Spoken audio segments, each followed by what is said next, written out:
Welcome to Premath. In this video tutorial, we have got a hexagon, as you can see in this figure, whose side lengths are 7, 6, 3, and 5. And moreover, the interior angles of this hexagon are congruent. And now we are going to calculate the length of these remaining sides, this one and this one. And one more thing, a hexagon is a six-sided polygon. Just keep in your mind. And one more thing, I want to make it clear that this figure is not 100% true to the scale. So let's go ahead and get started with the solution, and here's our very first step. Let's label the points. We are going to label these vertices.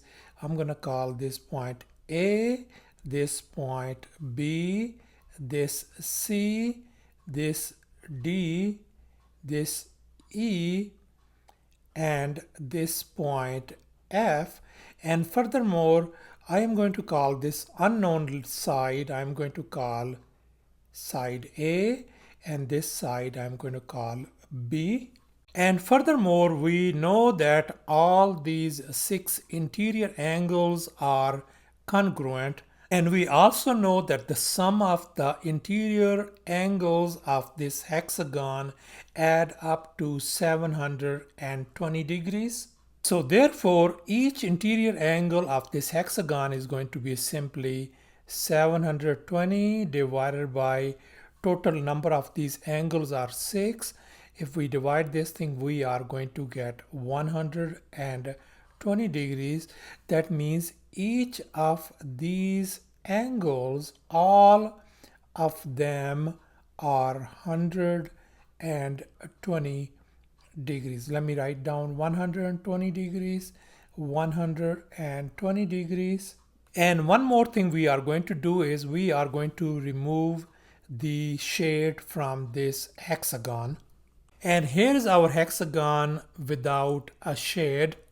And here's our next step. Let's extend the lines of two sides BC and AF of this hexagon. That means we are going to extend this one over here, and likewise we are going to extend this one, and they meet somewhere at point P.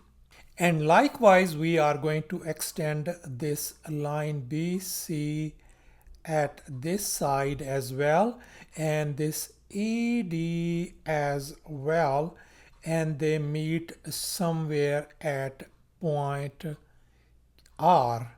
All right. And finally, we're going to repeat the same process for this line AF and ED. If we extend these lines, we are going to see like this one and this point where they meet at each other. I'm going to call this point Q. And here's our much nicer looking diagram. And now before go any further, let's talk about supplementary angles. Two angles are supplementary if they add up to 180 degrees. And we can see that these two angles are supplementary angle. If this is 120 degrees, then this angle is going to be 60 degrees. And likewise, these angles are also supplementary. So that means this angle is going to be 60 degrees as well. This is going to be 60 degrees as well. And this angle is going to be 60 degrees as well. This is going to be 60 degrees as well. And this angle is going to be 60 degrees as well. And furthermore, let's look at this triangle ABP. We know that the sum of all three angles is 180 degrees. We got 60 and 60, so this has got to be 60. Likewise, in this triangle CDR, this angle is going to be 60 degrees as well, because the sum of these three angles is going to be 180 degrees.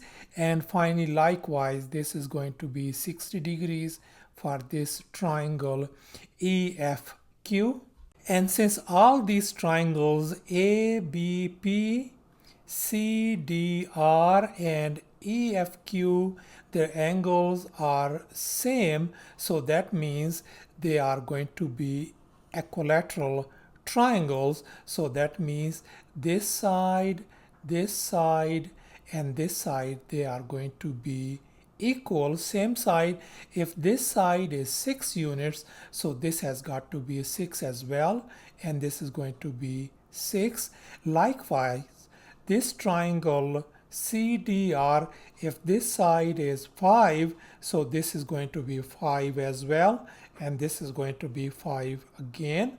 And finally, in this triangle EFQ, this side is B, so this side is going to be a B as well, and B again. And here's our next step. Let's focus on this big triangle PQR, and let's look at these angles over here.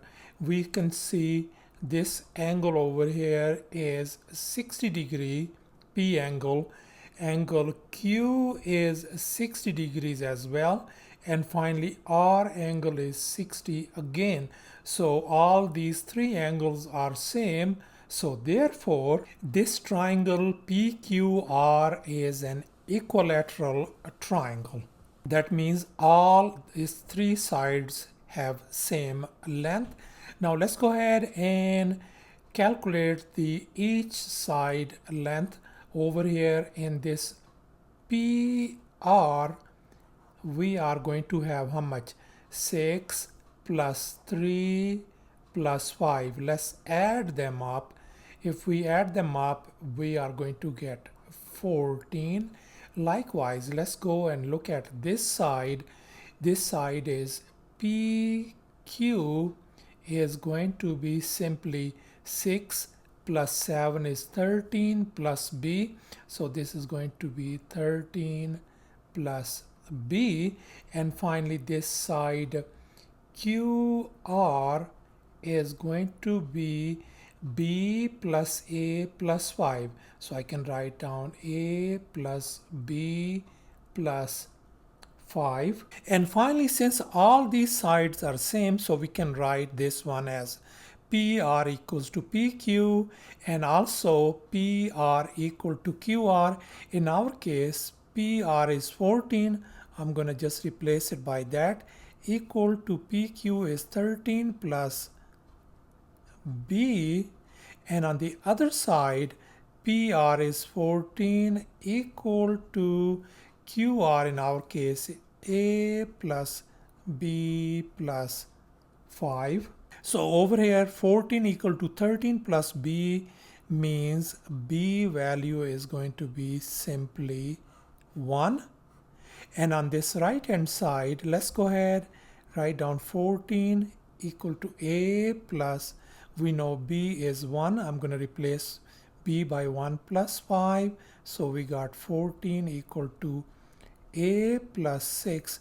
That means A value is going to be simply 8.